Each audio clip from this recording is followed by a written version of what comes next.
여러분들이 자녀들에게 돈을 주거나 원하는 것을 해주고 난 후에 괜히 해줬나 하는 마음이 들 때가 있을 것입니다. 자녀들이 받은 것을 가지고 자기들끼리 싸우고 실망스러운 일을 할 때 괜히 해줬나 하는 마음이 듭니다.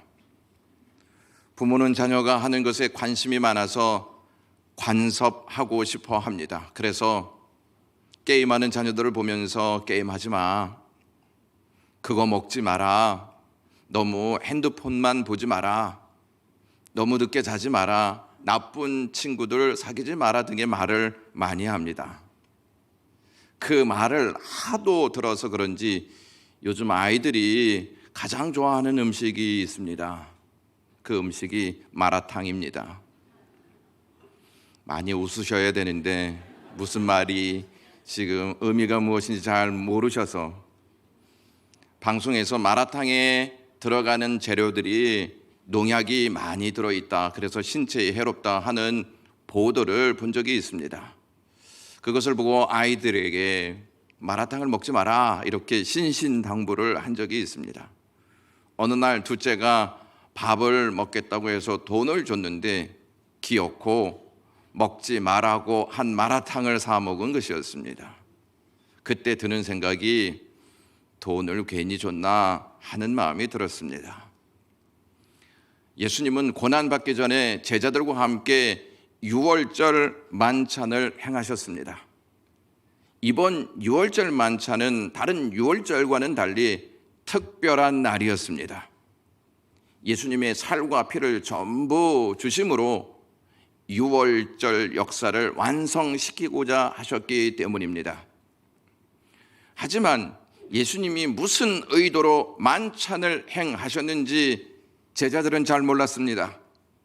그들은 예수님께 직접 떡과 잔을 받은 그 시간이 얼마나 큰 복인지 알지 못했습니다. 예수님은 자신의 살과 피를 제자들에게 주실 때 억지로 마지 못해 주시지 않으셨습니다. 그것은 자신을 내어주면서 하신 기도를 통해서 잘 알 수 있는데, 예수님은 자신을 내어주면서 하나님께 감사 기도를 했습니다. 예수님이 하나님께 감사 기도하신 것은 후회함이 없는 진심 어린 사랑이었습니다. 진심 어린 사랑은 주는 것을 억지로 하지 않습니다. 아가페의 사랑은 다 줍니다. 다 주면서 감사로 반응합니다.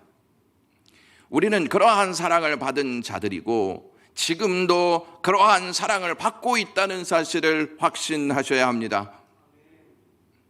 다 주는 것도 놀라운데 주님은 주시면서 감사 기도를 하셨다는 점이 우리를 놀라게 합니다.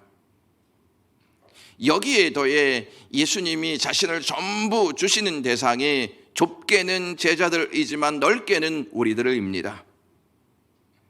예수님이 자신을 전부 주신 대상이 제자들과 우리라는 사실에 우리는 별 감흥을 느끼지 못합니다.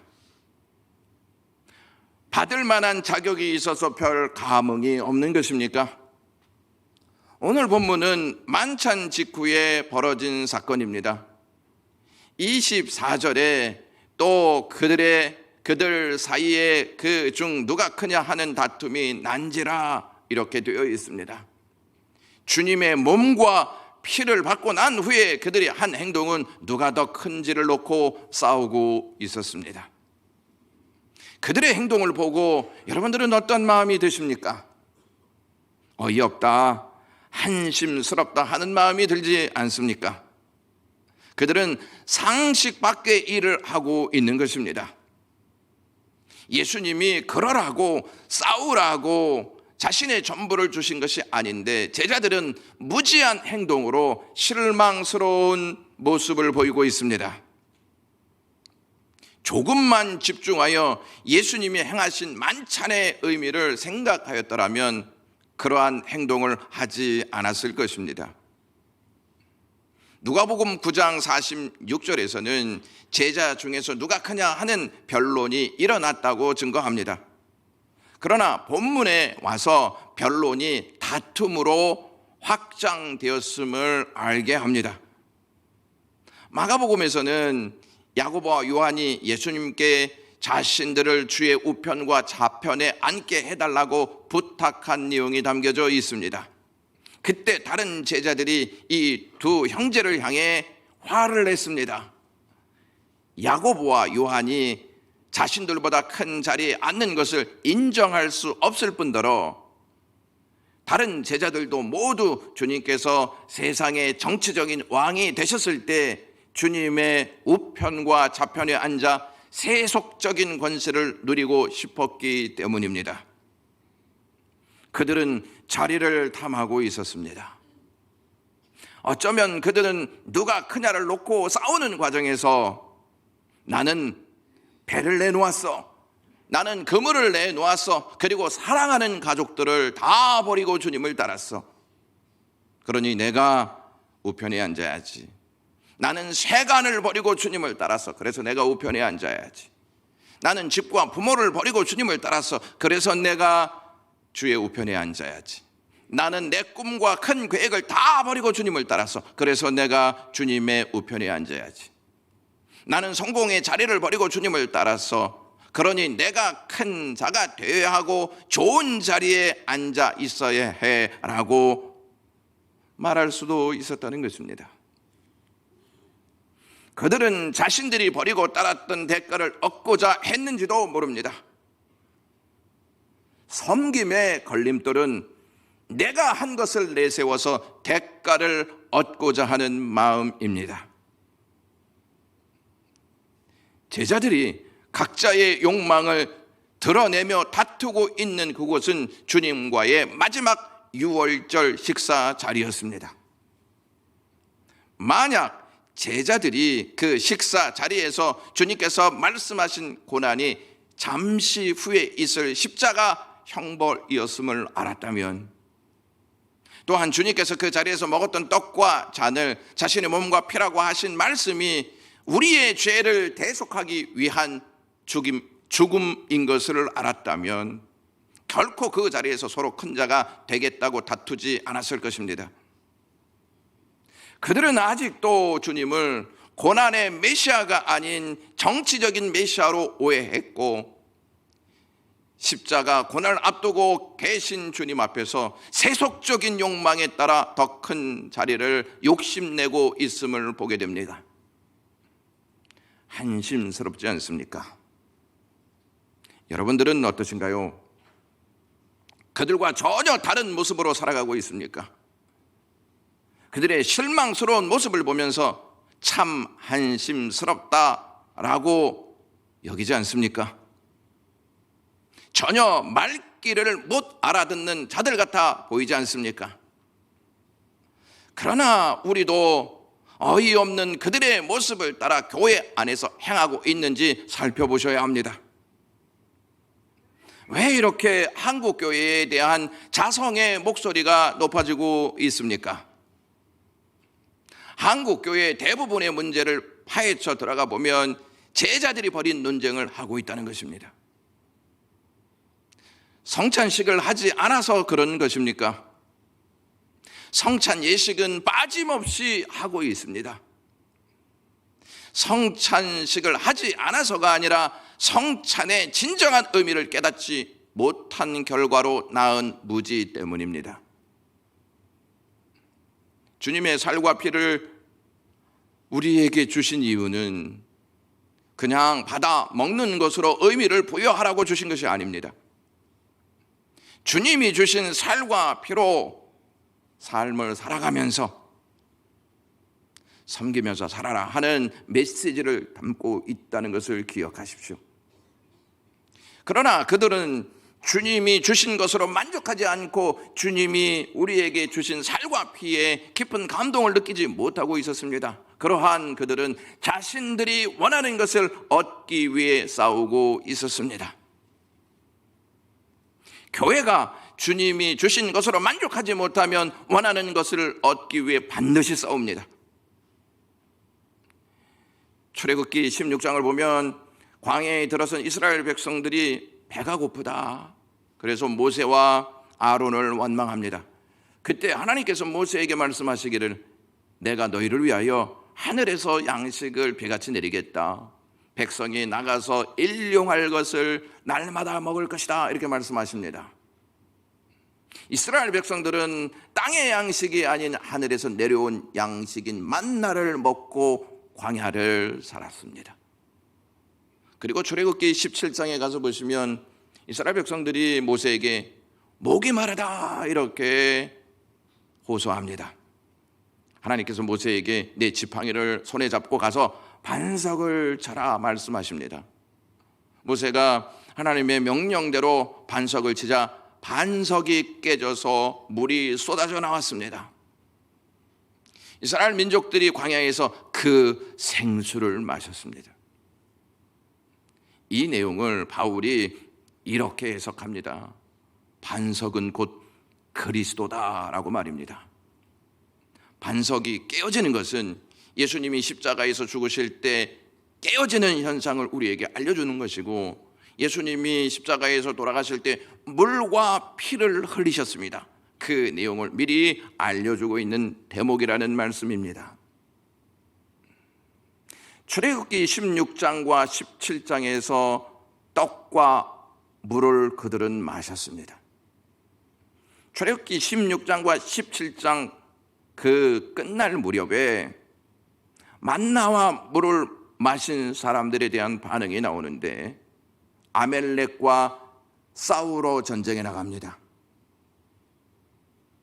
아멜렉과 싸우러 전쟁을 나간다는 말은 하나님이 주신 양식과 하나님의 물을 먹은 자들은 세속적인 것과 싸워서 살아야 한다 하는 메시지를 주고 있는 것입니다. 그런데 제자들은 영적 싸움이 아닌 엉뚱하게 자리 싸움을 하고 있다는 것입니다. 자리는 싸워서 얻어낼 수 있다는 개념을 가지고 있던 제자들은 얻기 위해서 얻던 것입니다. 우리들도 그들과 마찬가지로 원하는 것을 위해 큰 소리를 내며 쟁취하려고 듭니다. 하나님이 하나도 주시지 않아서 그런 것입니까? 우리가 원하는 것이 너무 크기 때문에 계속 우리는 우리가 원하는 것을 쟁취하려고 싸웁니다. 제자들이 싸우는 모습을 보시고 예수님은 25절에서부터 27절에 말씀하시기를 이방인의 임금들은 그들을 주관하며 그 집권자들은 은인이라 칭함을 받으나 너희는 그렇지 않을지니 너희 중에 큰 자는 젊은 자와 같고 다스리는 자는 섬기는 자와 같을지니라. 앉아서 먹는 자가 크냐 섬기는 자가 크냐 앉아서 먹는 자가 아니냐. 그러나 나는 섬기는 자로 너희 중에 있노라 말씀하셨습니다. 주님은 그들에게 역설적 진리를 가르치고 계시는 것입니다. 세상 나라에서 큰 자와 하나님 나라에서 큰 자는 완전히 다르다는 것입니다.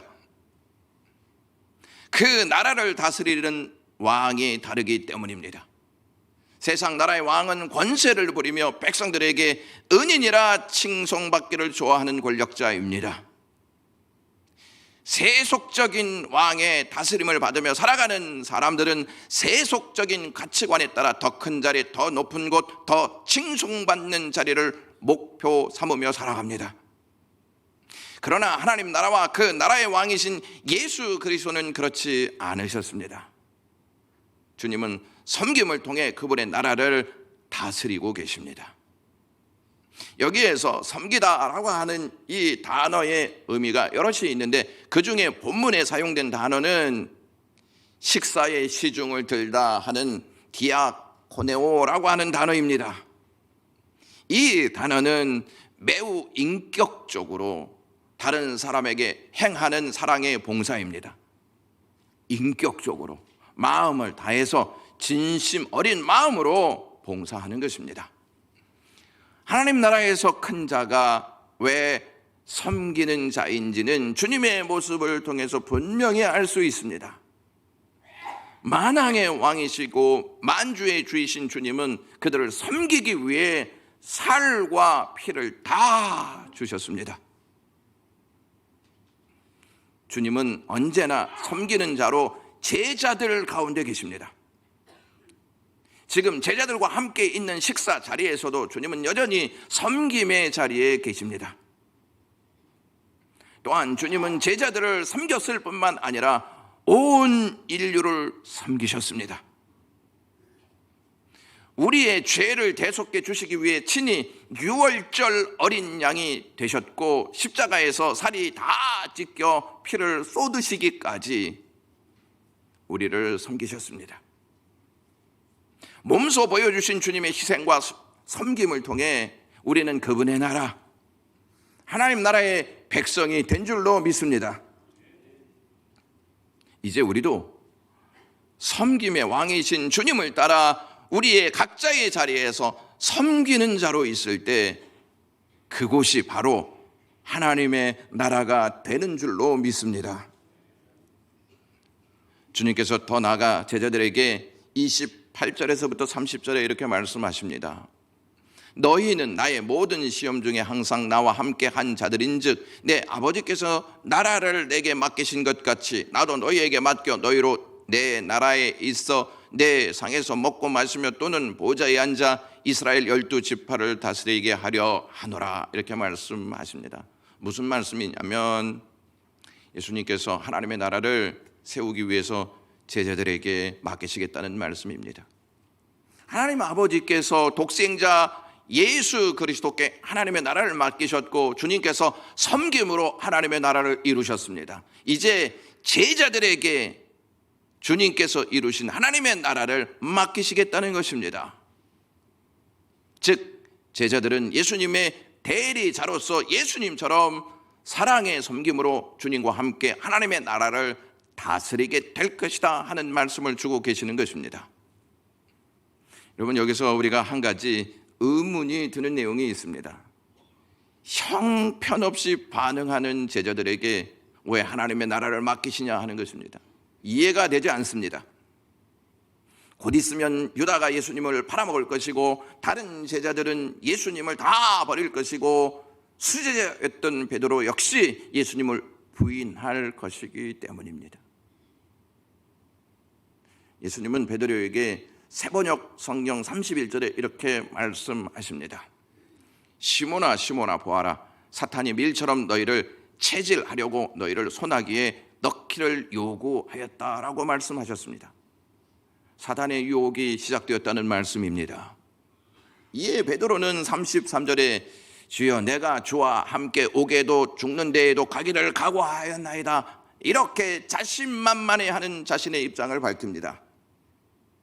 이런 말인 것이죠. 내가 누군데 사탄에게 쉽게 넘어가겠습니까? 주님은 아직까지 저를 잘 모르시는 모양인데 내가 주와 함께 오게도 죽는 데에도 가기를 각오하였습니다 라고 말하는 것입니다. 베드로는 내가, 즉 자신을 내세우며 허세를 떨고 있습니다. 그러한 제자들에게 예수님은 하나님의 나라의 대리자로 세우시겠다는 말씀을 선포하십니다. 이해가 되십니까? 예수님은 그들에게 투자하고 계시는 것입니다. 헌신하고 계시는 것입니다. 우리가 어딘가에 투자하려고 할 때 먼저 분석합니다. 괜찮은가? 신중하게 생각하고 결정합니다. 그렇게 하지 않으면 피해 있기 딱 좋다는 것을 잘 알고 있기 때문입니다. 제자들이 어느 정도 성숙했기 때문에, 믿음이 굳게 잡혀 있었기 때문에 이제 변화되어 섬기는 삶을 살아가기 때문에 예수 그리스도께서 그들에게 하나님 나라를 맡기시겠다는 선언을 여기서 하시는 것일까요? 제자들은 여전히 주님을 정치적인 메시아로 오해했고 서로 누가 큰 자가 되느냐 하는 것에 대한 다툼을 하고 있었습니다. 그들은 잠시 후에 주님께서 잡히실 때 모두 다 도망쳤습니다. 그럼에도 불구하고 주님께서는 제자들에게 하나님 나라의 대리자로 세우실 것을 미리 말씀하십니다. 왜 이렇게 얘기하셨을까요?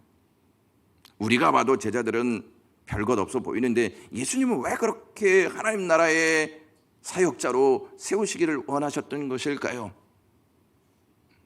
그것은 주님께서 그들을 끝까지 섬기심으로 책임지시겠다고 하는 뜻이 내포되어 있습니다.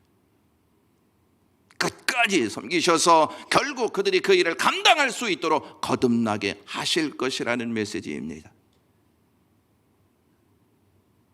베드로는 다른 사람은 몰라도 자신만큼은 주님을 위하여 견고한 제자라 믿었습니다.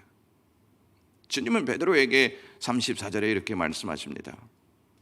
내가 네게 말하노니 오늘 닭 울기 전에 내가 3번 나를 모른다고 부인하리라 하시니라 말씀하십니다. 3번 부인했으면 버리셔야 하는 거 아니겠습니까, 여러분? 그런데 베드로는 실족하지 않는다는 것입니다. 베드로는 그런 허물이 있었지만 나중에 예루살렘 교회의 큰 기둥이 되어 복음을 전파하다가 순교합니다. 어떻게 그 일이 가능할까요? 사탄의 유혹에 넘어간 베드로가 실족하지 않았던 것은 그의 어떠한 믿음 때문이 아니었습니다. 32절 말씀에 그러나 내가 너를 위하여 내 믿음이 떨어지지 않기를 기도하였노니 너는 돌이킨 후에 내 형제를 굳게 하라 말씀하셨습니다. 베드로는 자신이 주님을 위하고 있다고 믿었지만 사실은 주님이 베드로를 위하여 기도하고 계셨습니다. 그 결과 때문에 베드로가 실족하지 않고 주님의 기도대로 초대교회에 믿는 자들을 굳게 세우는 일에 쓰임받은 사역자가 되었습니다. 주님은 그들에게 살과 피를 주시는 것으로 섬김을 끝내시지 아니하시고 기도로 그들을 회복시키셨습니다. 예수님은 자신의 살과 피를 주신 하나님께 감사 기도하셨고 자신의 살과 피를 준 자들을 위해 기도하심으로 그들을 섬기셨습니다. 예수님의 감사는 고백으로 끝나지 않고 삶이 되었습니다. 예수님의 섬김은 당장 변화를 요구하거나 문제가 해결되기를 다그치지 않았습니다. 주님은 그들이 성찬 이후에 어떠한 행동을 보일지 다 아셨습니다. 만약 예수님이 모르셨다면 실망하셨을 것입니다. 괜히 만찬을 행한 것 같다. 괜히 그들에게 살과 피를 준 것 같다. 너무 성급하게 다 준 것 같다라고 하시지 않겠습니까? 그런데 주님은 그것을 다 아시고 섬기셨습니다. 섬김은 성급해하지 않고 기도하면서 때를 기다립니다. 여러분들은 영광교회가 지금까지 여기까지 온 이유가 무엇이라고 생각하십니까? 허물이 없고 평안하고 거룩한 삶을 살았기 때문이라고 여기십니까? 물질이 많아서 아무 탈 없이 여기까지 온 것이라고 믿습니까? 영광교회의 역사를 회상해 보면 달동네에서 시작한 교회가 은혜의 시간도 있었지만 말도 많고 탈도 많은 역경의 시간들도 있지 않았습니까? 솔직히 지우고 싶은 역사도 있을 것입니다. 그럼에도 불구하고 영광교회가 여기까지 올 수 있었던 것은 주님이 영광교회를 위해 기도로 섬기셨기 때문입니다. 그리고 지금도 기도로 보호하고 계시다는 것을 잊지 마셔야 할 줄로 믿습니다. 이것을 우리의 개인적인 삶에 적용해 보고자 합니다. 우리가 계속 성장하고 변화를 거듭하여서 주님을 닮아가고 있기 때문에 여기까지 온 것입니까? 우여곡절이 전혀 없었기 때문에 여기까지 온 것이라고 여러분 생각하십니까? 때로는 넘어지기도 하고 울기도 하고 다 포기하고 싶은 시간들이 있지 않았습니까? 어느 때는 내가 괜히 믿었나 보다 하는 마음이 들 때가 있지 않았습니까? 인정하든 인정하지 않든 우리는 다 허물투성이입니다. 조금만 기분이 나쁘면 짜증을 내며 분노합니다. 자신으로 인해 주위에서 어려움을 호소하고 있다는 사실조차도 모르면서 살아갑니다. 조금만 불이익이 오면 그거에 따라서 쉽게 반응하는 존재가 우리입니다. 이익을 위해서는 한치의 양보도 없이 살아가고 있는 우리의 모습을 우리 스스로는 잘 알고 있습니다. 그러한 우리에게 주님은 자신을 섬김으로 투자하셨습니다. 그리고 우리가 여기까지 올 수 있도록 기도하고 계십니다. 그래도 주님의 섬김에 만족하지 못하고 우리가 원하는 것을 얻어내기 위해서 살아가고 있다는 사실을 아셔야 합니다. 저는 오늘 본문의 말씀을 묵상하면서 이런 기도를 했습니다. 주님, 뭐하러 저를 선택하셨습니까? 제가 어떠한 존재인지 다 아시면서 뭐하러 저에게 전부를 다 주시고 감사하셨습니까? 왜 저를 섬기는 선택을 하셨습니까? 저는 이해할 수 없습니다. 주님이라고 말입니다. 그 순간 주님의 말씀이 생각났습니다. 나는 의인을 섬기러 온 것이 아니다. 죄인을 섬기러 왔다 하는 말씀이 생각났습니다. 주님이 의인을 섬기는 일을 하시면서 감사 기도를 하셨다면 이해가 되지만 의인이 아닌 죄인을 섬기는 일을 하시면서 감사하셨다는 사실에 도무지 이해가 되지 않지 않습니까? 그런데 만약 주님이 의인을 부르러 의인을 섬기러 이 땅에 오셨다면 주님은 이 땅에 안 오실 것입니다. 왜냐하면 이 땅에는 의인이 없기 때문입니다. 주님은 단 한 번도 우리에게 주신 것과 우리에게 영광교회 주신 것에 대해서 괜히 줬나 싶다 하는 말씀을 단 한 번도 하신 적이 없다는 사실을 아셔야 합니다. 허물이 없어서가 아닙니다. 실수가 없어서도 아닙니다. 주님이 그렇게 우리를 사랑하시기 때문입니다. 섬김의 핵심적인 특징이 있습니다. 포기하지 않는다는 것입니다. 주님은 우리가 연약하고 주님에 대해 무지하여 말과 행동이 주님의 뜻과 벗어나 있더라도 주님은 우리를 결코 포기하지 않으시고 섬기십니다. 그 증거가 로마서 8장 34절에 기록되어 있습니다. 그는 하나님 우편에 계신 자요 우리를 위하여 간구하시는 자시니라. 지금도 하나님 우편에서 우리를 위하여 간구하고 계십니다. 주님의 섬김이 여전히 함께하고 있다는 말씀입니다. 이러한 주님의 섬김을 아는 자들은 주님을 닮아가게 되어 있습니다. 초대교회 시대 소아시아에서 전해오는 문서에 따르면 집사는 교회 문 앞에서 불신자나 의심 가는 자가 오는 것을 경계하는 일을 했다고 합니다. 언제 로마 군인이 쳐들어올지 모르는 상황에서 그들의 예배는 비밀리에 진행되었기 때문입니다. 예배 장소도 자주 바뀌었습니다. 모임 시간도 일정하지 않았습니다. 어떤 사태가 일어날지 모르기 때문입니다. 그들은 점조직처럼 움직이면서 로마의 감시를 피하려고 했습니다. 불신자들은 기독교를 오해하여 온갖 안 좋은 소문을 다 퍼뜨렸습니다. 떡과 포도주를 먹는 성찬식을 오해해서 인육을 먹는다고 하였고, 신분을 구분하지 않고 서로 포옹하고 입맞춤으로 인사하는 것을 보고 음란한 행위를 하는 집단이라고 오해했습니다. 초대 교부요 순교자인 저스틴은 이러한 기록을 남겼습니다.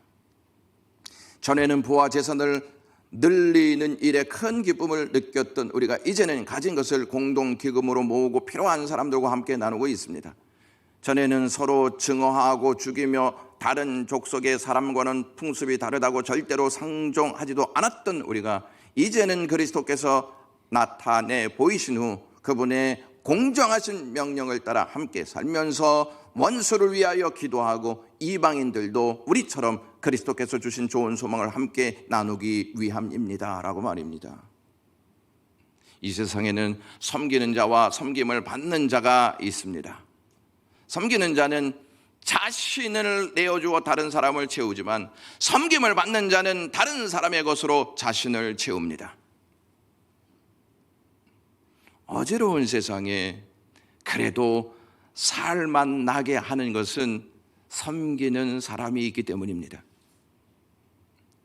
추운 겨울에 가장 그리운 것이 있다면 그것은 따뜻한 햇살입니다. 따뜻한 햇살은 추운 몸을 따뜻하게 해줍니다. 따뜻한 햇살보다 더 따뜻하게 해주는 것이 있습니다. 섬김에서 나오는 사랑의 햇살입니다. 중앙일보에 기재된 내용입니다. 전북 정읍시에 사는 한 노인 한 분이 11월 22일 오전 10시경에 연지동 주민센터 복지팀 직원을 찾아와서 나보다 어려운 이웃을 위해 써달라고 평생 모은 돈을 봉투에 담아 전하고 자리를 떠났다고 합니다. 직원은 봉투 안에 든 금액을 보고 깜짝 놀랄 수밖에 없었습니다. 1,000만 원짜리 수표 4장이 들어 있었던 것입니다. 그들을 더 놀라게 한 것이 있었습니다. 그분이 지역 기초생활수급자라는 것이었습니다. 넉넉지 않은 형편에 그분은 일자리 사업에 참여하고 있었습니다. 직원들이 놀래서 그 노인을 찾아가 기부한 이유를 묻자 그분이 이렇게 말했습니다. 혼자 살면서 돈을 쓸 일이 크게 없어 조금씩 모았고 넉넉한 형편은 아니지만 연말을 맞아 어려운 이웃들에게 보탬이 되고 싶습니다. 떠들썩하지 않게 조용히 기부하고 싶습니다 라고 말입니다. 섬김의 자리에는 반드시 아름다움과 희망의 꽃이 핍니다. 그곳에 사랑의 햇살이 깃들기 때문입니다. 영상을 보셨듯이 지난주에 여러분들이 강단에 올린 열매를 20상자에 담아 월곡 일동 주민센터에 전해드렸습니다. 저희가 전달한 것은 과일보다 주님의 사랑이었습니다. 저희가 전달한 사랑이 받는 분들의 마음을 따뜻하게 해 주었으면 좋겠다 하는 간절한 소망이 있었습니다. 우리나라가 이렇게 아름답고 복된 교회에 나와서 하나님의 영광을 위해서 살아갈 수 있는 기반이 되었던 것은 선교사님 덕분들이었습니다. 1902년 6월 11일에 한국 최초의 선교사인 아펜젤러가 우리나라에 들어왔습니다. 그런데 선박의 충돌에 이화 학당의 여학생 2명이 바다에 빠졌습니다. 아펜젤러는 여학생들을 구출하기 위해 바다에 뛰어들었습니다. 자기 자신은 얼마든지 살아날 수 있었지만 44살 나이에 목숨을 잃었습니다. 미국인들은 그의 죽음을 이렇게 해석했습니다. 아펜젤러는 총명하고 잘생긴 사람이다. 미국에서 얼마든지 장래가 보장된 사람이었다. 그가 낙후된 한국에서 죽은 것은 매우 슬픈 일이다 라고 말입니다. 그러나 아펜젤러의 섬김과 희생은 결코 어떤 것이 아니었습니다. 그가 세운 배제 학교와 정동 제1교회에서 수많은 인재들이 배출을 되었습니다. 그의 3 자녀는 모두 한국의 선교사로 섬기면서 헌신했습니다. 기독교는 역설의 종교입니다. 한 톨의 씨앗이 땅에 떨어져 썩어야 수십 배의 열매를 맺습니다. 썩지 않으면 열매가 없는 것처럼 섬김이 없으면 열매는 없습니다. 주님의 섬김으로 열매가 된 우리는 왜 영광궤와 가정을 우리에게 허락하셨는지를 찾아야 합니다. 왜 주셨다고 생각하십니까? 섬김을 받으라고 주셨습니까? 섬기라고 주셨습니까? 섬기라고 주신 것입니다. 영광교회는 감사가 고백으로 끝나지 않고 섬김이 삶이 되는 교회가 되기를 주님의 이름으로 간절히 축원합니다. 기도하겠습니다. 하나님 고맙습니다. 우리를 섬겨주셔서 고맙습니다. 허물투성인 저희들을 섬겨주셔서 고맙습니다. 이러한 주님을 받은 우리가 삶이 섬김이 되게 하옵소서. 예수님의 이름으로 기도드리옵나이다. 아멘.